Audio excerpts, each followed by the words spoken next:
Bəli, birinci Azərbaycan Birləşmiş Ştatlar Beyin Mərkəzlərinin forumu ortaq baxışlar, tərəfdaşlıq naminə Azərbaycan Birləşmiş Ştatlar dialoqunda, yəni mövzu sırf budur, forumda ilk olaraq açılışı Beynəlxalq Münasibətlərin Təhlili Mərkəzinin direktoru Fərid Şəfiyev etdi. Daha sonra Hafiz Paşayevə söz verildi və o Azərbaycan-Ermənistan münasibətlərindən danışdı və hazırda açılış mərasimi artıq bitdi.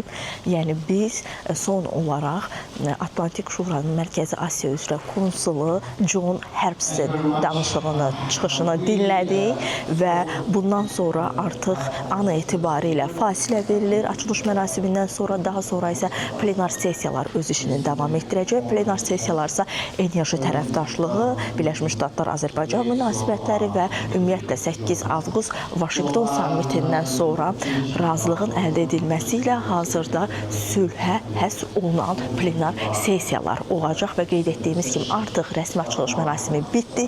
Bir neçə dəqiqədən sonra, qısa texniki fasilədən sonra plenar sessiyalar öz işini davam etdirəcək. Mənim hələ ki buradan çatdıracaqlarım bunlar idi.